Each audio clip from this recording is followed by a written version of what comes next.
Buenas, buenas, ¿cómo andan? Bueno, esta semana vamos a seguir un poquito con la obra de teatro que empezamos la semana pasada. En nuestros encuentros vamos a practicar un poquito las escenas y vamos a representar un poquito esos personajes. Eh, Vamos a trabajar con polisemia, que es ese gran problema que desató el conflicto en la obra de teatro, esa palabra que causó todo el malentendido, además de la distracción del personaje. Y vamos a leer un cuento nuevo, además de escribir algunas escenas a partir de palabras también que causan algún problema. Eh, la primera propuesta para el primer día de la semana es darle otros ejemplos de cómo a partir de palabras polisémicas, nos acordamos que las palabras polisémicas son palabras que suenan igual, que se escriben igual, ¿sí? Pero que tienen diferentes significados, como por ejemplo, en la obra de Los Distraídos de la semana pasada fue la palabra coma, ¿sí? Silvio se pensaba que cuando le dictaban coma tenía que comer y no, era que le estaba diciendo que escriba una coma, ¿sí? Bueno, en este caso miren acá con la palabra acá con este chiste. En los chistes, por ejemplo, pasa lo mismo. A veces en un chiste el que lo escribe o el que lo piensa puede utilizar este doble sentido, esta polisemia en las palabras para generar confusión. Y esto a veces resulta en algo humorístico. Lo deben recontra conocer, mamá, mamá, los fideos se pegan, no te preocupes hijos, déjalos que se maten. ¿Cuál es la palabra que causó acá el malentendido para ustedes? Bueno, obviamente es los fideos se pegan. ¿A qué pegan se refería el nene? ¿Al de pegarse, de lastimarse o al que se estaban pegando los fideos? Bueno, ahí tenemos otra palabra que causa malentendido, como en el caso de la coma en la obra de teatro. La pregunta es que expliquen cuál es el efecto del chiste, cuál es la palabra ahí que causa el malentendido, qué entendió, qué quiso decir el hijo, qué entendió la mamá, cuál es esa palabra que genera confusión. Y si buscamos la palabra en el diccionario, van a estar las dos acepciones, porque pegar significa, está bien, las dos cosas, ¿sí? ¿Cuál, el hijo y la mamá, cuál estarían utilizando? Bueno, lo mismo pasa en el punto 3 con la obra de teatro. ¿Con cuál palabra hubo confusión? ¿Con punto, con brocha o con coma? Bien, me dicen con cuál palabra fue el problema en esa obra de teatro, ¿sí? Acá otra vez hablamos de la polisemia, de que las palabras muchas veces tienen más de un significado, ¿estamos?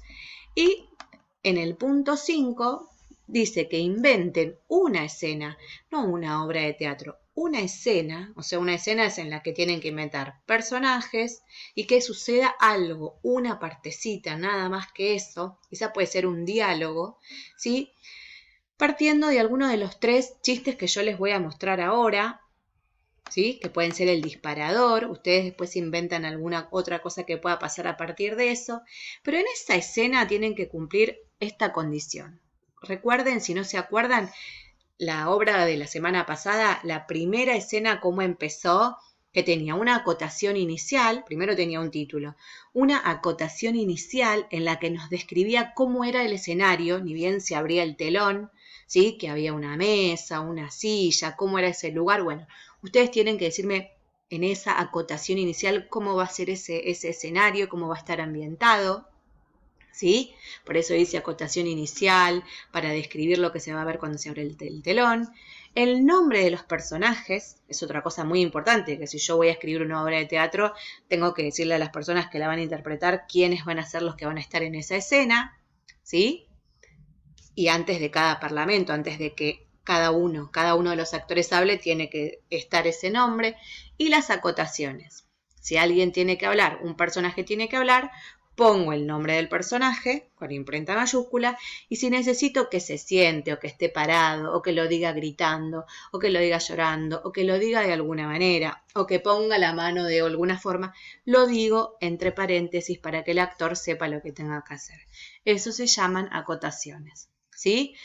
Entonces, en mi escena no me olvido de escribir una acotación inicial, de ponerle el nombre a cada personaje que tenga que hablar y si le tengo que dar alguna indicación a mis personajes, también lo escribo en una acotación para cada uno de ellos, ¿sí? Ahora, ¿de dónde saco lo que tengo que escribir en mi escena de alguna de estos tres chistes que también tienen alguna palabra polisémica que puede ser disparador para ese problemita de mi obra de teatro. ¿Sí? Que seguramente también conocen estos chistes. ¿Sí? Una señora se acerca a un nene que tiene un gato en sus brazos. ¿Araña?, pregunta ella. No, gato, contesta el nene. Y hay dos más que después los leen ustedes o se los dicen a alguien se los cuentan a alguien en casa. ¿Estamos?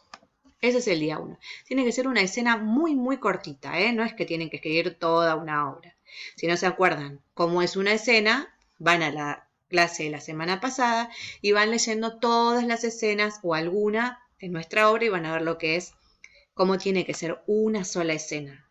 Una obra de teatro está dividida en varias escenas. En el día 2 vamos a empezar a leer nuestro cuento de esta semana, ¿sí? Un mojado miedo verde. Trata, lo vamos a ver bien hoy en nuestro Meet, sobre el Nahuelito, este ser mítico, este monstruo que dicen que hay en el lago Nahuel Huapi, que nunca nadie lo vio, es algo que se dice, ¿sí? Que supuestamente causa miedo a las personas que van por ahí, pero en realidad es un mito porque no existe. Pero es como los cuentos que leímos este año, que los vemos desde un punto de vista. ¿Qué pasa cuando nos ponemos desde el otro lado? ¿Qué le pasará al otro, no?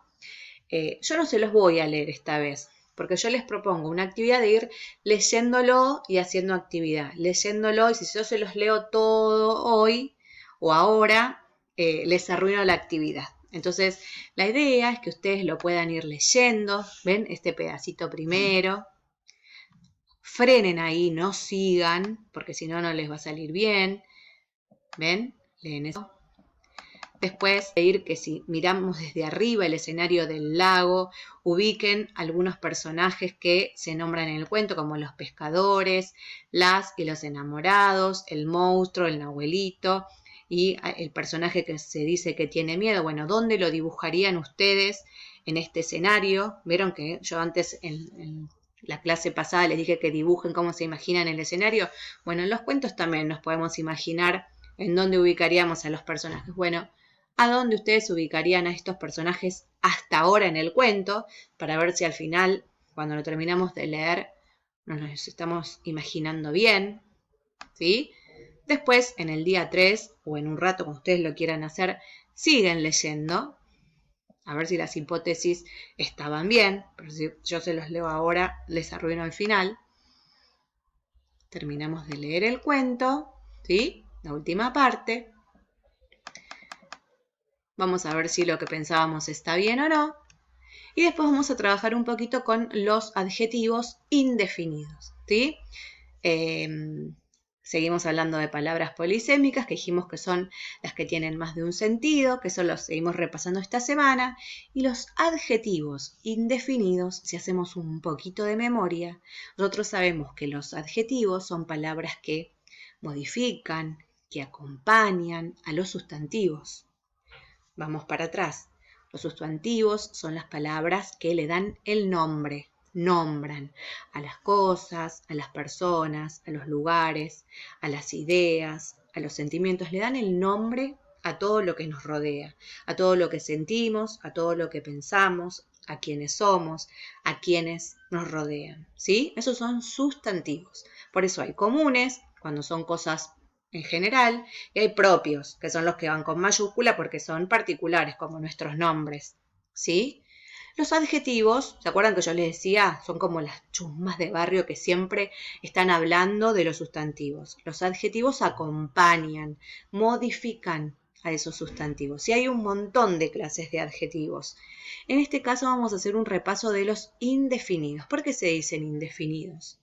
Porque nunca sé cuántos son. Son algunos, son muchos, son pocos, son bastantes. Cuando yo digo, ¿cuántos chicos son? Son muchos. ¿Les digo cuántos exactamente?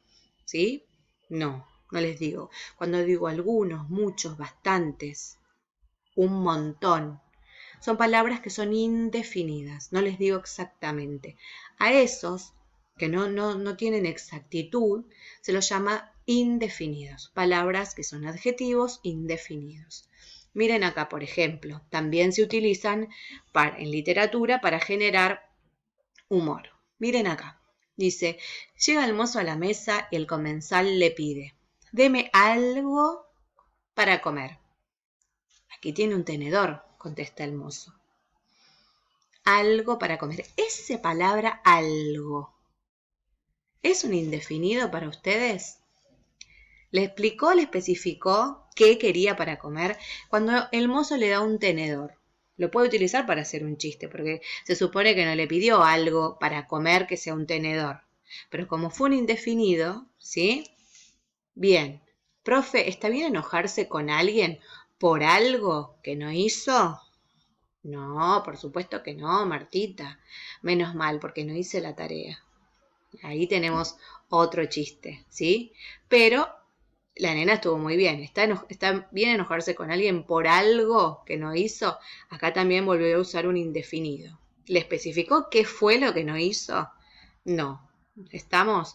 Estas palabras entonces son adjetivos indefinidos que acompañan a sustantivos, pero que no se especifican. ¿Estamos? Lo vamos a explicar bien, lo vamos a seguir repasando. Igual esto ya también lo vimos, es un repaso, pero que está bien que empecemos a ver un poquito más de reflexión sobre el lenguaje. ¿Estamos? Y en el cuento que estuvimos leyendo antes hay mucho de eso, ¿sí? Bueno, nos vemos en un ratito, vamos a seguir hablando de esto, pero este videito está bueno que lo tengan por si se ponen a hacer la tarea y se dan cuenta que hay alguna cosita que se olvidaron o que no se acuerdan bien cómo era. ¿Está? Bueno, nos vemos en un ratito y si tienen dudas, se la anotan ahora en un papelito, así cuando nos vemos me las preguntan. Les dejo un beso. Chau, chau.